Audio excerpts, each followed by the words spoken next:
padaravindam mukharavinde viniveshayantam vatasya patrasya pute shayanam bhalam mukundam manasa smarami balam mukundam manasa smarami. Samsarakupe patitotyagade mohandhapurne vishayabhitapte karavalambam mama dehi Vishnu Govinda Damodara Madhaveti.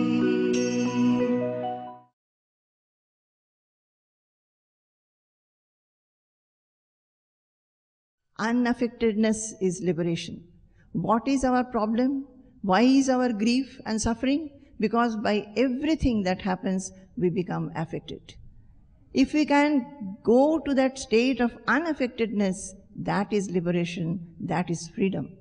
So when the mind becomes one with the Lord in one's own heart, then there is no constriction. One becomes unaffected. And what kind of unaffectedness is this? Nirdagdha bijanushayo mahiyasa bhakti prayogena sametya dhokshajam. Like when some seed is set fire, it burns off and becomes ash. From that ash, nothing can sprout. Similarly, the desires, the tendencies, all the evil tendencies and the subtle desires which are there, the ignorance that is there, all get simply burnt off by bhakti. The bhakti is so intense that nothing matters anymore. All the petty things the mind was complete giving indulgence to, all those simply gets burnt off. And mahiyasa bhakti prayogena. The bhakti becomes so mahan, so intense, so much it becomes one-pointed. Sametya dhokshajam. One attains adhokshaja. Who is adhokshaja? The Lord, Sri Hari. Adhokshaja is his name. So, by this kind of a bhakti, adhokshaja is attained.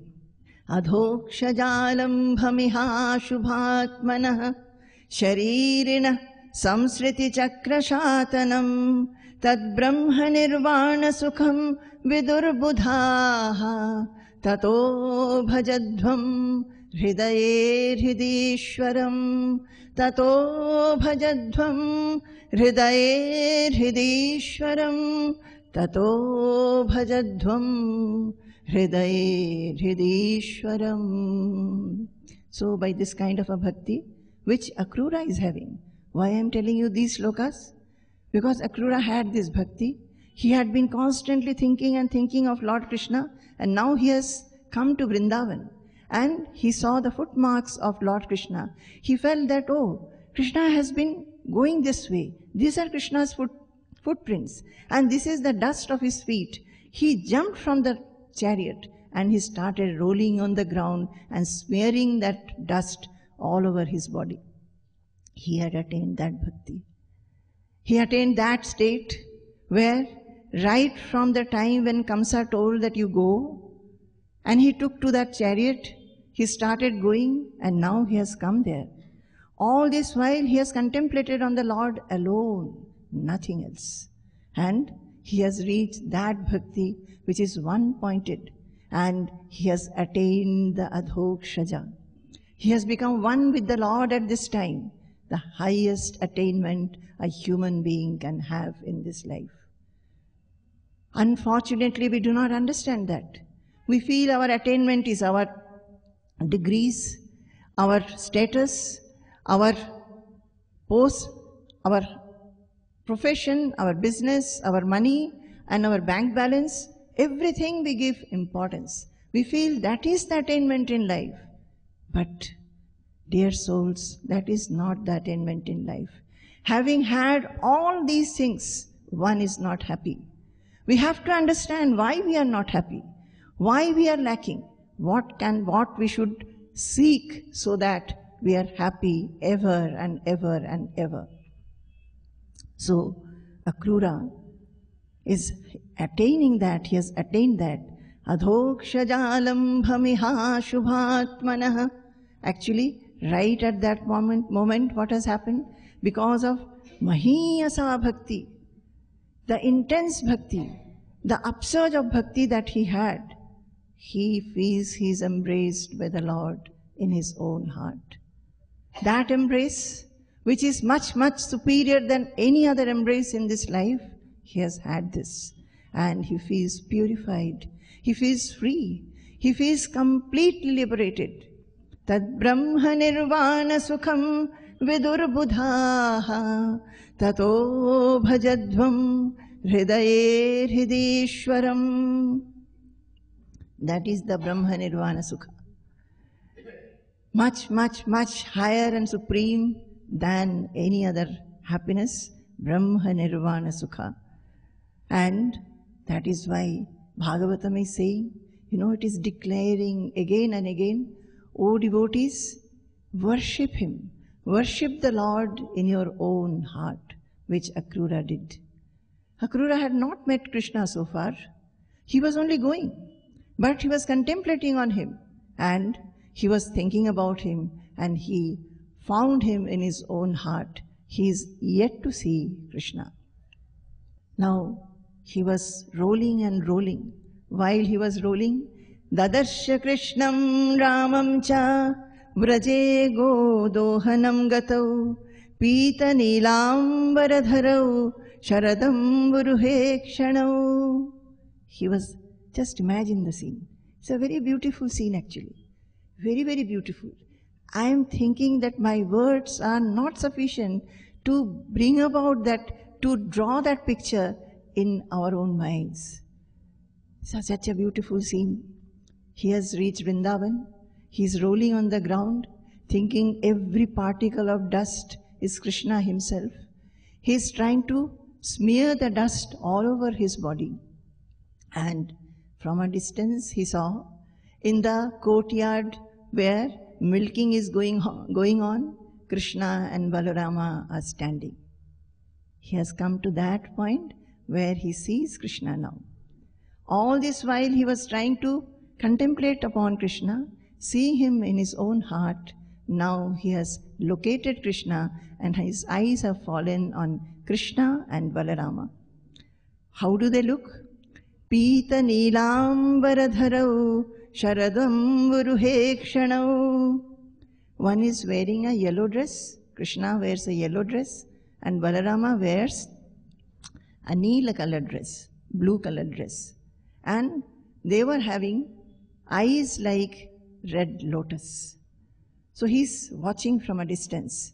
Kishaurau Shyamala Shvetau Shriniketau Brihadbhujau Sumukhau Sundaravarau Valadvirada Vikramau Dhvajavajrankusham Bhojaihi Chinhitairanghribhidrajam Shobhayantau Mahatmanau Anukroshaasmite Kshanau Udara Ruchirakridau Sragvinau Vanamalinau Punyagandhanuliptangau Snatau Virajavasasau Pradhana Purushau Adyau Jagadhetu Jagatpati Avatirnau Jagatyarthe Swamshena Balakeshavau Avatirnau Jagatyarthe Swamshena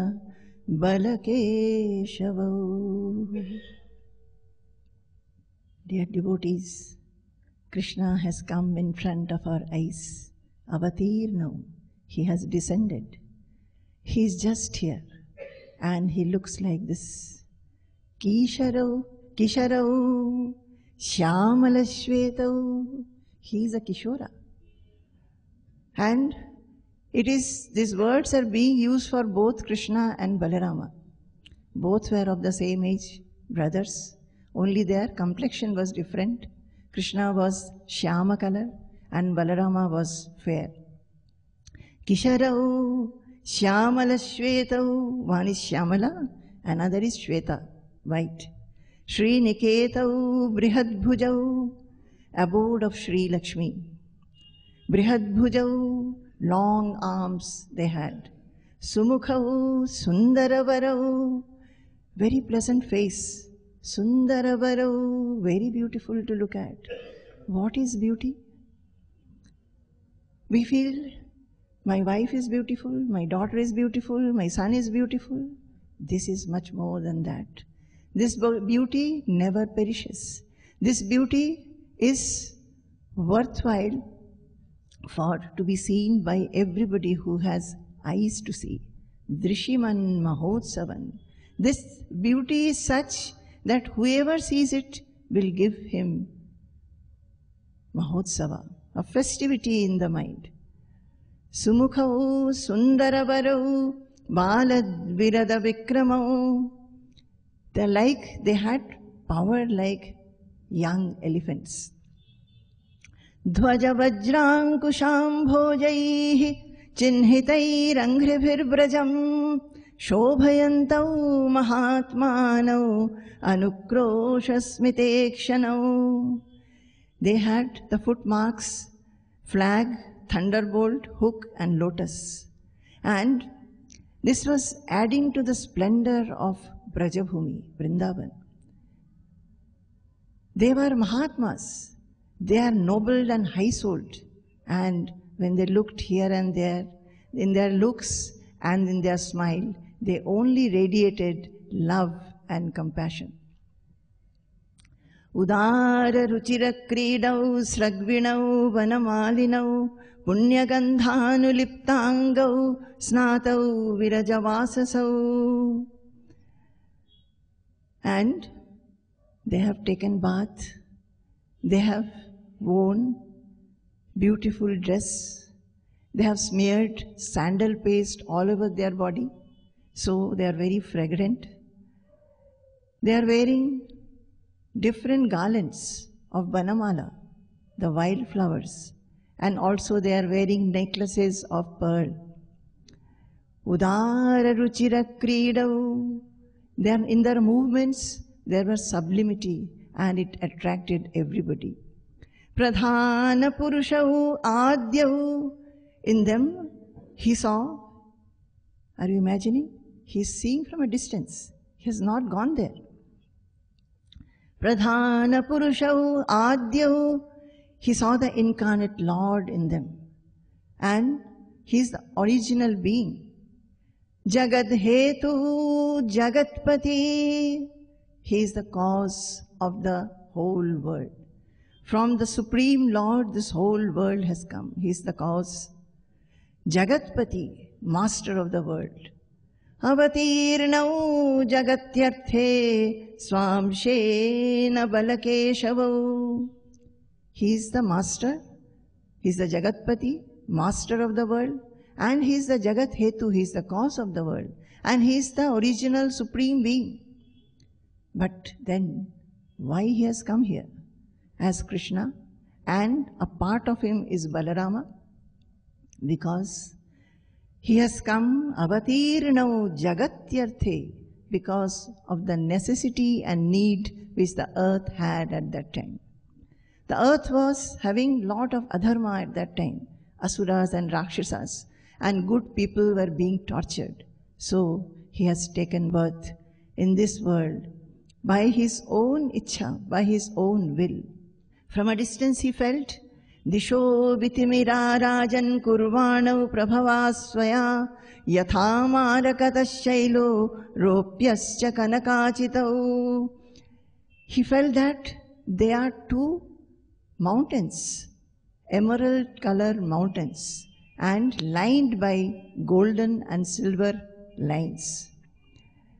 So he looked at them When he was looking at them like this and feeling like this, he felt that he could not wait anymore.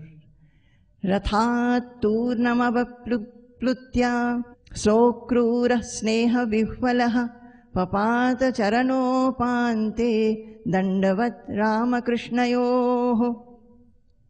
Rathat turnamavaplutya sokrura sneha vihvalaha papata charanopante dandavat Ramakrishnayoho.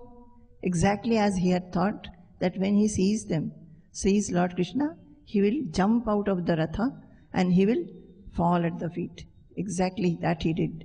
He jumped out and fell at the feet of Balarama and Krishna. Bhagavad darshanallada vashpa paryakulekshanaha pulaka chittanga utkantyat swakhyane nashakanripa. He was so much allada that he was having, so much of delight and ecstasy that he was having, and he was crying so much with his devotion. He fell down at the feet of the Lord Krishna and Balarama, but he did not remember to introduce himself, that who he was, why he has come, nothing. He forgot all that. He was so much full with devotion. But Lord, he picked him up, put his hand on his head and embraced him as exactly Akrura had thought will happen to him, and said, Akrura, you have come? What has brought you here? And Balarama also held his hand, and both Krishna and Balarama took him inside the house. There they made him sit on an elevated seat and washed his feet. He was elder to them. Balarama and Sri Krishna were Kishora, and he is quite elderly. He was actually in relation a distant chacha of them. So, distant uncle. So, they washed his feet, then they gave him wreaths of flower, gave cows in gift, other things in gift, good dresses as gift, then gave many kinds of food and sat there and fed him. After that, gave betel leaves and all that. Everything done, Krishna and Balarama sat with him. Nandagopa also came there and they started talking to him. Nandagopa was saying, we can very well understand what must be your condition, all the people in Mathura under the rule of Kamsa.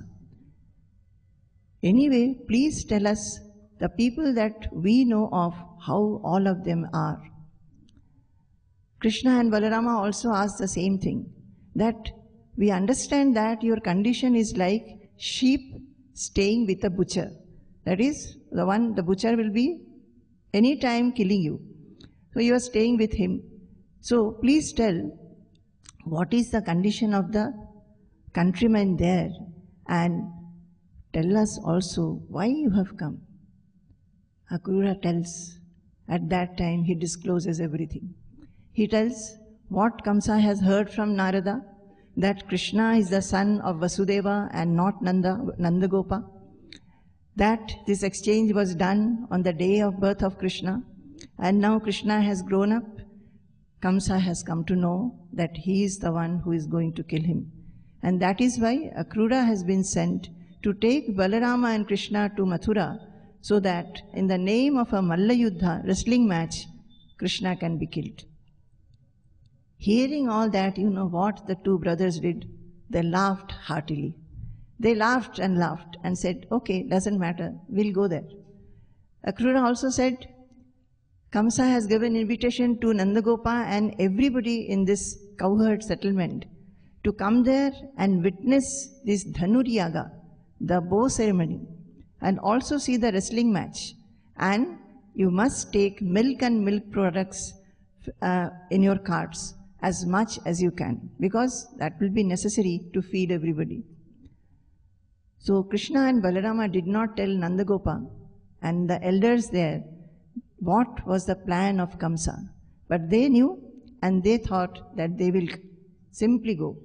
They have told their father, let us all go in the morning. So when morning came, they started in their chariots. Akrura in the chariot in which Krishna and Balarama are there, and Nandagopa and all his followers in many carts. They were carrying milk and milk products. What happened to the women then? The Gopikas, they started crying. And you know, this is the time Krishna last met them. Tava kathamritam tapta jivanam kabhibhiriditam kalmashapaham shravanamangalam Srimadaatatam bhuvi grinanti te bhurida jana. This is how they were constantly, they never met Krishna again, but they were constantly hearing about him, singing about him, and they still could feel Krishna inside, and they were liberated. So, they were saying, Krishna was their life breath, the Gopikas. And when they heard that Akrura has come, and Akrura is going to take away Krishna from Vrindavan to Mathura, they were grief-stricken, they were overwhelmed with grief, and they were sorrow-stricken. Some fainted, some simply kept quiet and meditated, some sighed, some did not know what was happening to them. Their dresses were falling, their hair was becoming loose, and they became completely oblivious of the whole world. With tears in their eyes, they addressed the Creator. They were asking the Creator that, do you not have any atom of mercy, O Creator? If you had, you would not make such a situation for us. When Krishna is away, what is the use of our eyesight? You gave us eyes to see Krishna and be delighted by his beauty and his guna. By his qualities, we were so delighted. But now that you are taking him away, what is the use of our eyesights? Why should we have eyes even? And how is it that this man who is named Akrura has come here? Why the name Akrura is given to this man? What does Akrura mean? Krura means cruel. Akrura means who is not cruel. So they are saying this man should have been named Krura and not Akrura. He is giving us so much of torture and sorrow by taking away Krishna from us.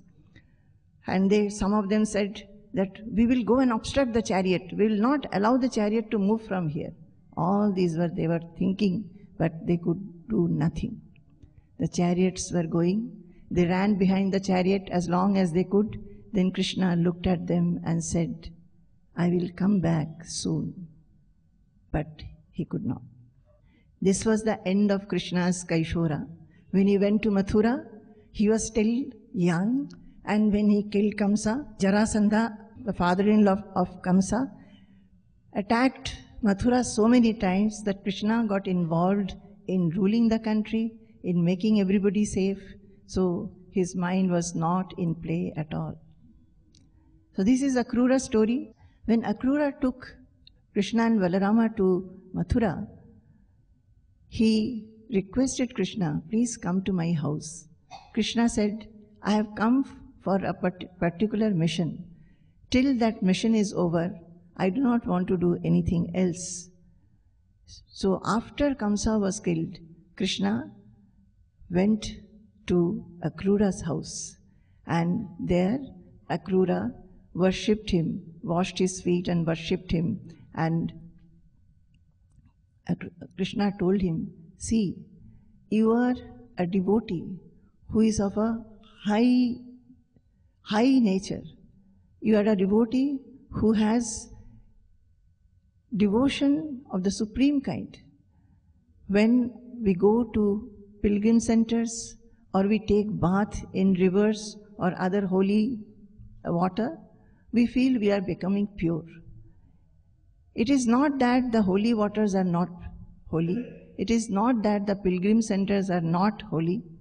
But when we go to pilgrim spots or when we take a dip in holy rivers, our purification comes slowly. But that is not so when we meet a Mahatma, a Sadhu, when we meet a Mahatma and the Sadhu, our purification is instant. Because they are able to transfer the purity to us. When we listen to them, their whole object will be to purify us. So this is what Krishna told. And then he sent Akrura to see what was happening in Hastinapura. Because he heard that in Hastinapura, Dhritarashtra was not becoming fair to the brothers' children, Pandu's children. So Akrura was sent there. Now, the question is, Akrura got so much of felicity, devotional felicity, and an absorption into the Lord, an attainment of the highest nature which a human being can have. He was going to Vrindavan. He had no other work. He could only contemplate. His mind was one-pointed. So he had this effect. What about the people who are in household, who are in everyday life, doing ordinary common duties and having responsibilities? What can we do? Should we not know what we can do, because we are having to interact every moment with various things? So we say that we are not able to contemplate because our mind gets scattered by many, many incidents. So what should we do? What should be our way? That we must take a lesson. Whatever we have heard in this Akrura's story and whatever we have heard about this one-pointed devotion, it should not be alien from us. We should be able to, it is not that we hear about a devotee, his devotion, and we feel purified in the heart, maybe some tears come to our eyes, but the thing is that from there, what lesson do we get for our own life, for our own benefit? We must think about that.